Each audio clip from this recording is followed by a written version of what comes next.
We're gathering some seeds off the sumac tree, some dried ones. We're going to inspect our 4.9 bees today for the first time since we've hived them. I like to use the sumac in the smoker. It burns for a while, and it also creates real good smoke that's not so toxic for the bees. A lot of people use like hemp rope, cotton batting some people use, but this is something ready available in my yard that works really well, creates good smoke without harming the bees. So I'm going to gather a few more here, and then we will go and check our bees.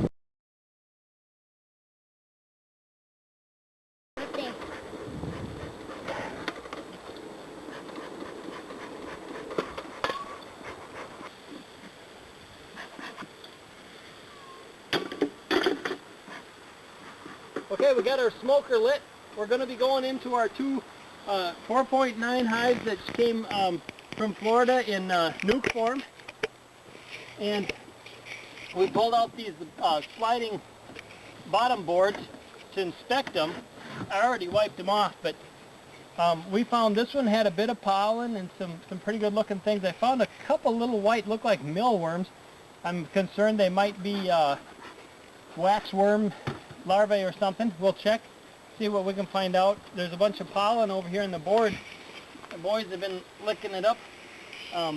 Most of that, there's a huge clump, almost a half a cup, but that was on the board of this other hive, which was actually the right by the opening. So these guys over here are real busy.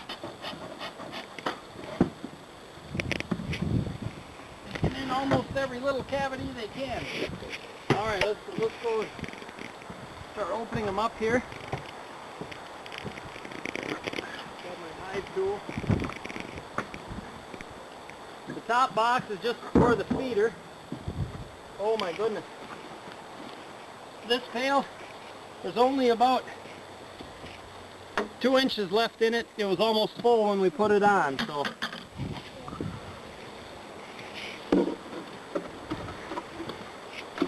There's through our top cover.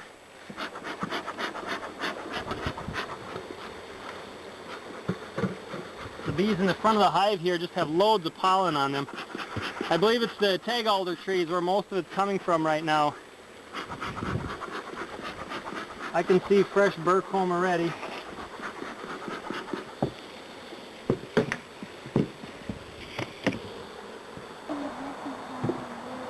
Set it in the front so I don't lose any queen or anything wandering off.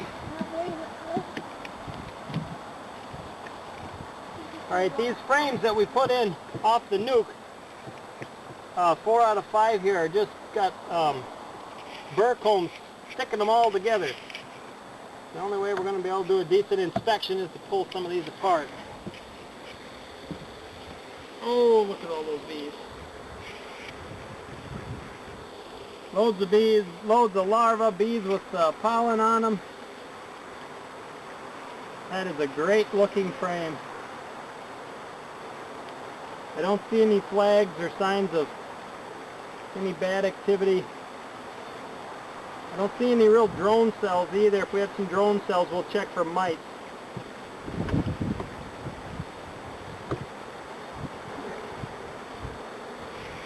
This is pretty empty. This one's pretty well hatched out. Lots of pollen being stored. This is the pollen patty on top here that we fed them. I kind of suspected they wouldn't be taking it, but it looks like they might be. Okay, I see a lot of caps brood yet. I'm unable to find the fresh larva though. That's a bit of a concern.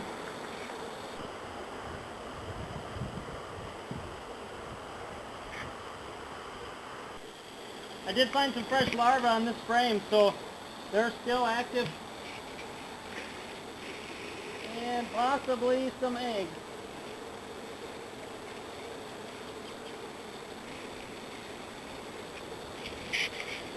Alright. Everything looks pretty good in here, so I think we've done enough harassment for one day.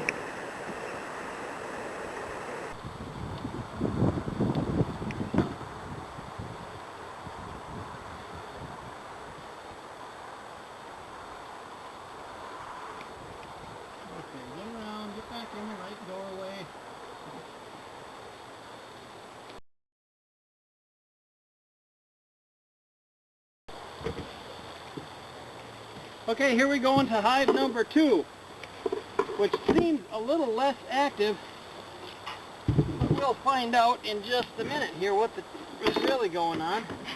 We'll get some smoke going in the back.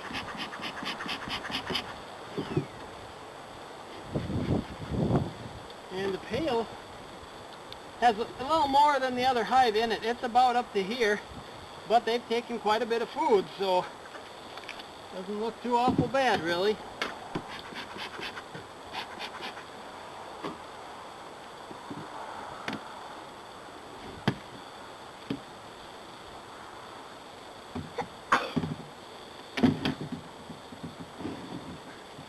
What is that? Pollen patty. These bees appear to be eating a little bit more of the pollen patty than the other ones, making use of it, which is okay. And I don't see them bringing in as much pollen, so they may be doing more of their things inside the hive than the other ones. See, there's my 4.9 foundation, untouched.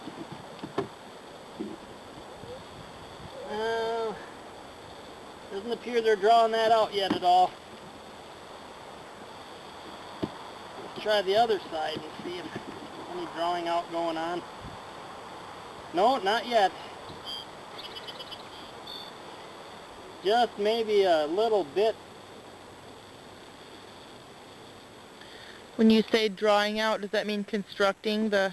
Drawing out is building their comb up, drawing out the foundation into comb. Here's some of the original 5 frames again. They're not giving me a very good look here. They're covering it all up.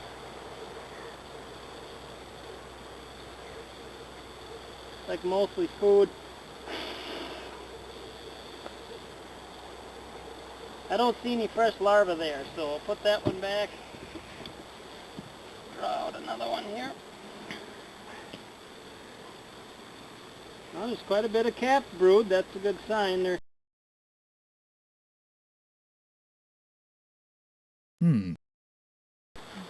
Uh-oh. These bees might be ticked off at the queen. It looks to me like a super seizure cell right here. Either that or the queen maybe died or got lost. Point to it. She might not have made the trip if that's right there. Tip of my thing, there's a long peanut hanging down in the center of the frame. That would be called a super seizure cell. Now a swarm cell, if the queen swarmed and left, they usually hang off the bottom. So that's a super seizure, so they may feel the queen is not doing her job. At this point I could order another queen, but I'm kind of new to these 4.9s. I think I might let nature take its course. If they're going to bring up another queen, I don't think I'm going to argue with them. I do see some larvae, but just a few. Now generally you'll see more than one super seizure cell, so I'm kind of looking here. You see this peanut shaped hanging down here and one right here.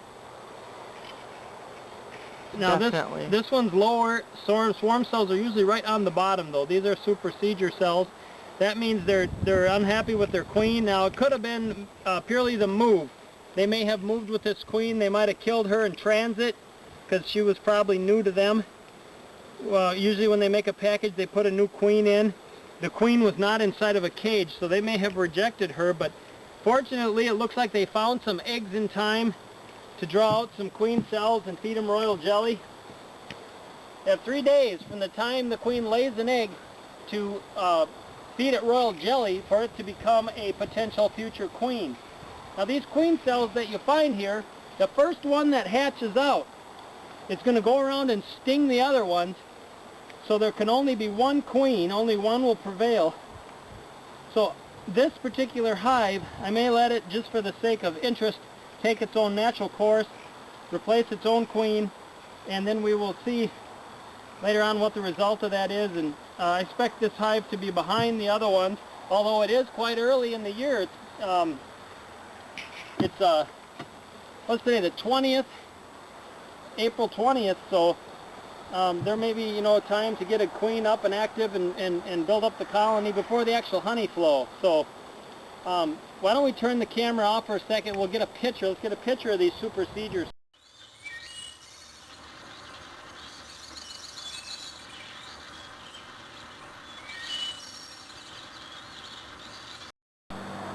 Okay, just recapping, hive number 1, this was the first one on our first video that we put the nuke into. That one's doing quite well. We've seen some fresh brood. They're kind of getting things together. It's not tons of brood, but there's more capped and some fresh going on, so I feel pretty good. And boy, are they hauling in the pollen. It's just amazing. There's pollen all over inside there, which is probably tag alter at this point. There's 60-something today. There's probably more things releasing pollen. Hive number 2 seemed to be slower. There's less activity outside, so I was anxious to get in, and there we found the supersedure cells.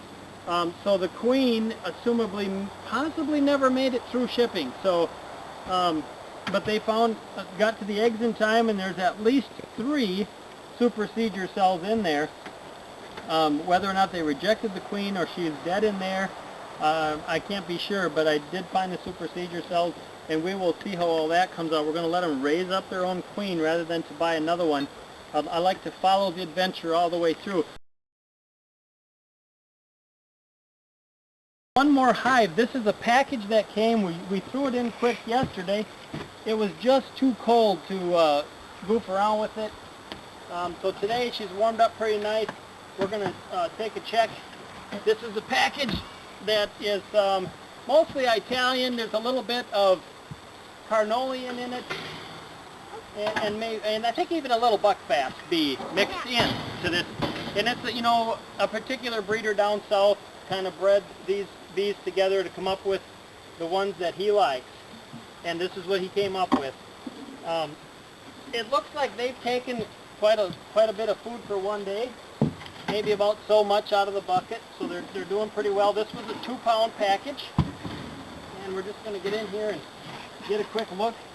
I noticed when these bees came, they appeared to be quite gentle. So I like that. Gentle is good. Yeah, and so far that seems to be holding true. Give them a little smoke there a minute. Let them fill their bellies. So let's see how the bottom tray did here. Okay, we've got, looks like we got some uncapping, and boy, are they producing wax. There's a lot of little clear white flakes on here. These really clear white ones is wax that they're producing. They got inside there and started to hang right away. There's fresh made wax dropped. What else do I see? You can see the brown stuff is mostly probably due to the cleaning of the hive, getting it ready. I do see some pollen dropped in here fresh, so they're bringing in some pollen. And this white chunks of paper, that's off the pollen patty maybe. There's probably a little pollen patty left in there, but I didn't put a whole one in there per se. So they should be ready now. I'll just clean this off, and then next time I come in, I love these sliding bottom boards because you can tell a lot about the hive without going in it just by sliding this out. Alright, these bees are starting to fatten up now. The smoke causes them to fill up with honey. They think it's a forest fire and they may need to relocate. So now that they're fattened up a little bit, we'll pull a few frames and just see what they're doing. I'm not expecting to see a whole lot except cleaning and storing. They're new to this hive. Yeah, they're filling it up. They're doing their job just as normal as can be. I can see fresh honey put in there. There's a couple cells, I don't know if you can see right here. There's like a group of cells. They look like they're potential supersedure cells. That's normal. The bees will start a cell that's a little bit bigger, kind of a queen cell size. I think it's just in an effort, if they feel they need one, it's ready to go. But that's normal to see. Okay, right here I see the queen cage. She's kind of stuck to this frame. We'll see if she's out yet. She is not yet out.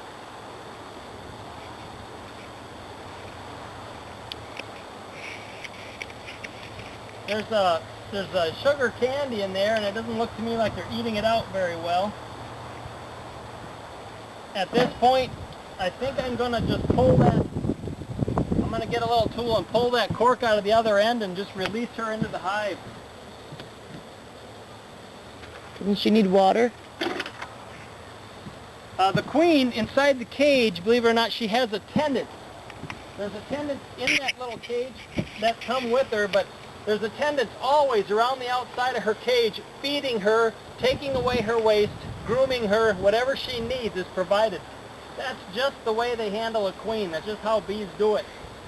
So you can have the queen. The reason you cage her up is to give the bees time to get used to her scent so that they won't reject her. Yeah, this candy is soft because it's warm today. I'm just going to dig a whole bunch of it out and increase the release of the queen. So I won't take it all though, so that they have to finish the job, because they're a little stirred up right now, and when bees get stirred up, they can actually reject their queen right on the spot. They can blame her, so to speak. So that's good. We got it just about all out of there, just a little thin layer. We'll slide it back in, and when they calm down, they can focus on getting their queen out. Let's put some of these bees back in the hive here. They're like peanuts, see? Just kidding. That's my attempt at humor. I hope I didn't gross anybody out.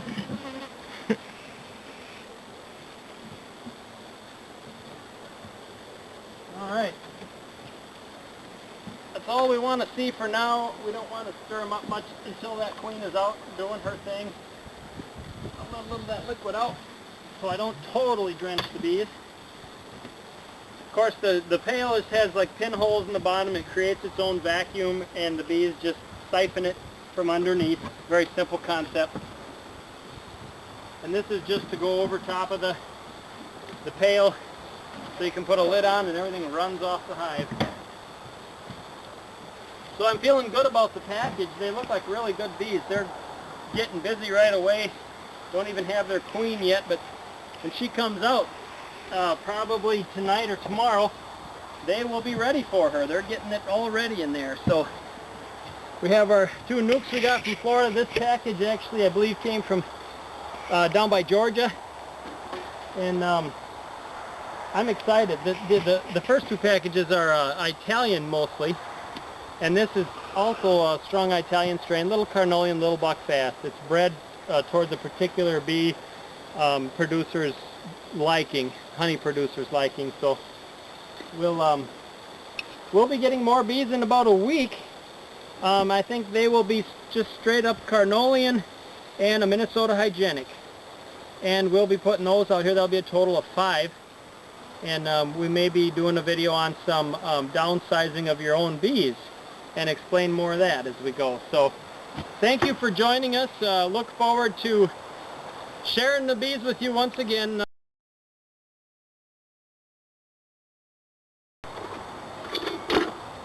Just a quick comment as to why I have bees that are on a wooden deck and inside of a cage. It just happens that I know people have been asking, they've seen some of my videos, why do you have the big cage in the deck? You know, it just happens I had this deck left over from a project. I do some construction as well, and it worked real nice to keep things up off the ground and clean. And the cage is another thing. I started with just a cage and 2 hives inside of it, and that eliminated bears, skunks, and everything. I could screw it right down to the deck. But as I enjoyed the hobby and the hobby grew, of course, it expanded to an electric fence and a solar fencer, which is perfect. It keeps bears out. You run a 1 wire down low enough for skunks. On the bottom, maybe 6 to 8 inches, and then every foot or so you put another wire, about 5 of them, and that takes care of all your predators. That's really the best defense you have. The cage worked fine as well, but it's just too small and too expensive to keep increasing. So that's the only reason we have this stuff here. Like most beekeepers, you start with what you have. So in the site I picked, right now the sun in the sky is out of the west, you know, getting ready to set. To the south we have an open field, small river close by for plenty of water, lots of tag out there to start the spring, and all kinds of wildflower plants, farmers' crops. So the location seemed good, and I actually had, there's my buildings on the other side of the north woods, which kind of protected it. Unfortunately, we've had some drought and a lot of these trees died and have fallen down, but as you can see, more are growing in their place, so we will get our north shelter back. Here's some old tar paper from wrapping the hives I have to clean up yet. I do wrap them in the winter. I might even try a little bit of foam on the outside this winter to keep some of that cold out. So anyway, I hope that answers any questions that some might have had as to why my setup is how it is.